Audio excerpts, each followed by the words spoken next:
வணக்கம். உணவு பாரம்பரிய நிகழ்ச்சி மூலமாக நான் தொடர்ந்து உங்களை பார்த்துட்டு வந்துட்டுருக்கேன். மருந்தென வேண்டாமாம் யாக்கைக்கு அற்றதறிந்து போற்றியுனின். எந்த வகையான மருந்தும் இல்லாமல் நம்ம ஆரோக்கியமாக வாழ முடியும். அதுக்கு சிறந்த உதாரணமாக ஒரு நோயை சொல்லலாம். எதுன்னு கேட்டிங்கன்னா, நான் கம்யூனிகபிள் டிசீஸ் என்று சொல்லக்கூடிய சர்க்கரை நோய்க்கான காரணங்கள் என்ன, அதற்கான வாழ்வு முறையிலையும் உணவு முறையிலும் என்னென்ன மாற்றங்களை கொண்டு வர வேண்டும் என்று தொடர்ந்து நம்ம பார்த்துட்டு வந்துட்டு இருக்கோம் இல்லையா. இன்னைக்கு முக்கியமாக ஒரு புதிதாக ஒரு மூலிகை பற்றி உங்களுக்கு சொல்லிக் கொடுக்கலாம்னு நினைக்கிறேன். என்ன மூலிகை அப்படிங்க தெரிஞ்சுக்கலாம். சர்க்கரை நோய்க்கு இயற்கையாகவே ஒரு இனிப்பான ஒரு செய்தி என்று சொல்லலாம். இன்னைக்கு பார்த்தீங்க அப்படின்னா, வேர்ல்டுலேயே எந்த கண்ட்ரியில் அதிகப்படியான சர்க்கரை நோய் உள்ள பேஷண்ட் இருக்கான்னு பார்த்தீங்கன்னா, நம்ம இந்தியாவில் தான் அதில் ஃபஸ்ட்டு வராங்க. இந்தியாவிலையுமே தமிழ்நாடுங்கிற ஸ்டேட் தான் மிக அதிகமாக சர்க்கரை நோயோட எண்ணிக்கை மிக அதிகமாக காணப்பட்டு இருக்கு. 2040 கிட்டத்தட்ட 20 வருடத்தில் பார்த்தீங்க அப்படின்னா 125 மில்லியன் மக்கள் டயபெட்டிக்னால பாதிக்கப்படுவாங்க. கிட்டத்தட்ட 6% என்று சொல்லலாம். ஸோ 6% மக்களே சர்க்கரை நோயால் பாதிக்கப்படக்கூடிய காரணங்களும் அதிகமாக காணப்படுது. அதே நேரத்தில் என்ன காரணம் கேட்டிங்கன்னா, நம்ம பார்த்துருக்கோம், ஒபிசிட்டி தான், உடல் பருமன் தான் சர்க்கரை நோய்க்கு முதல் காரணம். அதுதான். ஸோ கூடுமான வரைக்கும் உடல் பருமனே குறைக்க வேண்டும். நிறைய நிகழ்ச்சி நம்ம பார்த்துட்டு இருக்கோம் இல்லையா.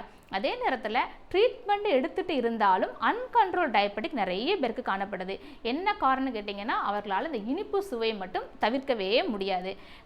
கொஞ்சம் குறைச்சிக்கிறேன் அப்படிம்பாங்க. ஆனால் சர்க்கரை நோய்களுக்கு இனிப்பு சுவை இருக்கக்கூடாது. அது அவர்களால் ஃபாலோ பண்ணவும் ரொம்ப கஷ்டப்பட்டுட்டு இருக்காங்க. அவர்களுக்கான இன்றைக்கி நம்ம பயன்படுத்தக்கூட ஒரு முக்கியமான ஒரு மூலிகை, ஒரு உணவுன்னு சொல்லலாம், ஒரு மருந்து சொல்லலாம். அதுதான் இனிப்பு துளசி என்று சொல்லக்கூடிய இந்த ஸ்டீவியா பிளான்ட்.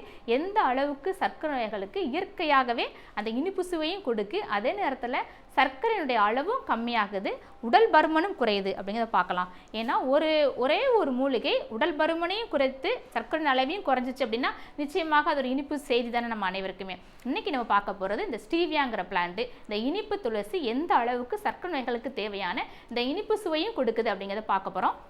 இன்றைக்கி நம்ம பார்க்க போகிறது இனிப்பு துளசி என்று சொல்லக்கூடிய இந்த ஸ்டீவியா பிளான்ட் எந்த அளவுக்கு இனிப்பு நோயாளிகளுக்கு, இனிப்பு நீர் என்று சொல்லக்கூடிய இந்த டயபெட்டிக் மெல்லிட்டஸுக்கு ஒரு மிக சிறந்த மருந்தாக பயன்பட போதுங்கிறது பார்க்க போகிறோம். அதே நேரத்தில் டைப் 1 டயபெட்டிக், டைப் 2 டயபெட்டிக் பார்த்துருக்கோம் இல்லையா. டைப் 2 டயபெட்டிக் எல்லாமே அடல்ட் தான் இல்லையா, 30 வயதுக்கு தாண்டியவர்களுக்கு தான். ஆனால் டைப் 1 அதில் பாதிக்கப்படக்கூடிய குழந்தைகளை நம்ம யோசித்து பார்க்க வேண்டும். குழந்தைகளுக்கு அறுசுவைகளே பிடித்த சுவை எதுன்னு கேட்டிங்கன்னா இனிப்பு சுவை தான். அந்த இனிப்பு சுவையை சாப்பிடக்கூடாதுன்னா அந்த குழந்தைங்க கஷ்டப்படுறத விட இந்த பெற்றோர்களுடைய மன வருத்தம் நான் நிறைய பார்த்துருக்கேன். ஸோ இந்த குழந்தைங்களுக்கும் இதை நீங்கள் கொடுத்துட்டு வரலாம். டைப் 1 டயபெட்டிக் பேஷண்ட் உள்ள குழந்தைகளை சமாளிச்சுட்டு இருக்க பெற்றோர்கள் இதை நீங்கள் பயன்படுத்திட்டு வரலாம். இதில் உள்ள இனிப்பு சுவை எந்த அளவுக்கு ஒரு மிகப்பெரிய தாக்கத்தை ஏற்படுத்தாது அப்படிங்கிறத நம்ம பார்க்க போகிறோம். அதே போல் அவருடைய வளர்சிதை மாற்றத்தில் ஒரு நல்ல ஒரு பசியை கொடுக்கும். உடல் பருமன் அதிகமாக இருக்கிறவங்களுக்கு உடல் பருமனை குறைப்பதற்கான மருத்துவம் இதுக்கு இருக்குது. இதில் என்னென்ன இருக்குன்னு பார்க்கலாம்.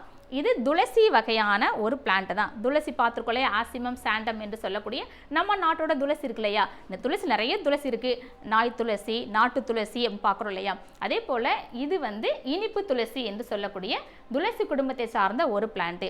இதில் உள்ள இந்த இதனுடைய நேம் தெரிஞ்சு வச்சுக்கோங்க, ஸ்டீவியா சில்வஸ்ட்ரிஸ். அதாவது ஸ்டீவியா என்று சொல்லக்கூடிய ஒரு வகையான இனிப்பு சுவை. இந்த இனிப்பு சுவை என்ன பண்ணுறது நம்ம தெரிஞ்சுக்கலாம். முக்கியமாக இப்போ நம்ம பயன்படுத்திட்டு இருக்க இனிப்பு சுவை இருக்கு இல்லையா, அந்த ஒயிட் சுகர், வெள்ளை சர்க்கரை அனைத்துமே அதிகப்படியான கிளைசிமிக் இண்டெக்ஸ், அதிகப்படியான கலோரி குடிக்கக்கூடியது. இப்போ ஒரு உதாரணமாக நான் உங்களுக்கு சொல்கிறேன்னு, அனைவருக்குமே ஒரு ஷாக்கிங் நியூஸாக இருக்கும். ஒரு 100 ml ஒரு குளிர்பானம் நீங்கள் வாங்கி குடிக்கிறீங்கன்னு வச்சுக்கோங்களேன். அது நிறைய வகையான வெளிநாட்டு பானங்கள் தான். நம்ம நாட்டில் குளிர்பானங்களே நம்ம நாட்டில் கிடையவே கிடையாது, தேவையே இல்லை. ஆனால் நம்ம பயன்படுத்திகிட்டு இருக்கோம். நம்ம நாட்டில் எல்லா காலங்களையும் எல்லா வகையான பழங்களும் கிடச்சிட்ருக்கு. ஸோ நமக்கு செயற்கை வடிவத்தில் உள்ள செயற்கை சுகர் கலந்த குளிர்பானம் நம்ம நாட்டுக்கு தேவையில்லாதது. ஆனால் இன்றைக்கி நம்ம பயன்படுத்துறதுனால தான் இன்றைக்கி இனிப்பு சுவையும் இனிப்பு நோயும் அதிகரித்து விட்டது, உடல் பருமனும் அதிகரித்து விட்டது, ஒரு பக்கம் புற்றுநோயும் அதிகரித்து விட்டது. தெரிஞ்சு வச்சுக்கோங்க. ஸோ 100 ml நீங்கள் ஒரு குளிர்பானம் எடுத்தீங்கன்னா அதில் 15 டீஸ்பூன் ஆஃப், கிட்டத்தட்ட 15 டீஸ்பூன் சுகர் கலந்து ஒரு குளிர்பானம் தான் அது. எத்தனை பேர் சுகருக்கு 15 டீஸ்பூன் போட்டு சுகர் காஃபி பிடிப்போமா? ஒரு டீஸ்பூன் போடுவோம், 2 டீஸ்பூன் போடுவோம் இல்லையா. ஆனால் ஒரு குளிர்பானத்தில் அதில் மறைக்கப்பட்ட இனிப்பு சுவை 15 டீஸ்பூன். தெரிஞ்சு வச்சுக்கோங்க. ஆஸ்பார்டேட் என்று சொல்லக்கூடிய ஒரு வகையான செயற்கை இனிப்பு சுவை. இந்த வகையான இனிப்பு சுவை உங்களுக்கு கிளைசிமிக் இண்டெக்ஸும் குறைவு, லோ கலோரி. ஸோ இதை நீங்கள் பயன்படுத்திட்டு வரலாம். இது எப்படி பயன்படுத்தலாம்? இப்போ நீங்கள் டீ காஃபி பயன்படுத்துகிறவங்களா இருந்தால் நீங்கள் உபயோகப்படுத்துகிற அந்த டீக்கு இதில் 2 லீவ்ஸ் பயன்படுத்திட்டு வரலாம். டீ தூள் கூடயே சேர்த்து நீங்கள் சக்கரை கொதிக்க வைக்கிறது மாதிரி இந்த லீவ்ஸை பயன்படுத்திட்டு வரலாம். அதே நேரத்தில் நீங்கள் காஃபியாக இருந்தாலும் உங்களுக்கு பால் இதை கலந்து நீங்கள் காய்ச்சி இதை பயன்படுத்திட்டு வரலாம். எந்த மாற்றமுமே இருக்காது. ஒரு மிக சிறந்த மருந்து. அதே நேரத்தில் இன்னொரு ஸ்டடி இதில் மேற்கொண்டுட்டு இருக்கோம். என்னென்னு கேட்டிங்கன்னா, இது ஒரு மிக சிறந்த புற்றுநோய் செல்களை அழிக்கக்கூடிய சக்தி இதுக்கு அதிகமாக காணப்படுது. மஞ்சளுக்கு அடுத்து இது தெரிஞ்சு வச்சுக்கோங்க. ஸோ மஞ்சளுக்கு அடுத்து ஒரு அருமையாக புற்றுநோய் செல்களை அழிக்கக்கூடிய சக்தியும் இந்த இனிப்பு துளசி என்று சொல்லக்கூடிய இந்த ஸ்டீவியா பிளான்ட்டுக்கு காணப்படுது. ஸோ இந்த பிளான்ட்டை நீங்களே வீட்டில் வளர்த்துட்டு வரலாம். நம்ம நாட்டினுடைய சீதோஷ்ணத்துக்கு வளரக்கூடிய ஒரு பிளான்ட்டு தான். மிக எளிதாக நீங்கள் பயன்படுத்திட்டு வரலாம். இதனுடைய விதைகள் உங்களுக்கு புதுசாக வந்துவிடும். எல்லா நர்சரிலையுமே இதை நீங்கள் வாங்கி நீங்கள் வளர்த்துட்டு வரலாம்.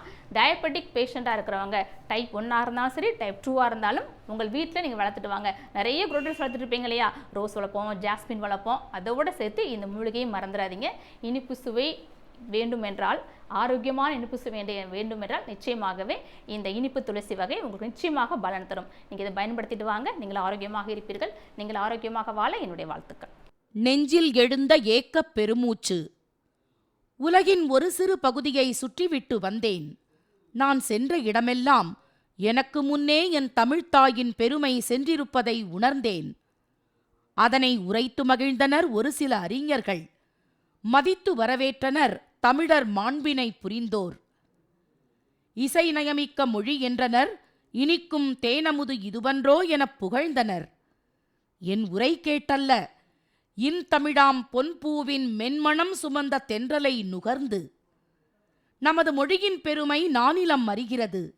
ஆனால் என் நெஞ்சில் ஏக்கப் பெருமூச்சு ஏன் எழுந்தது? முகில்முட்டும் மாடங்கள் கூடங்கள் அங்கே கண்டேன்.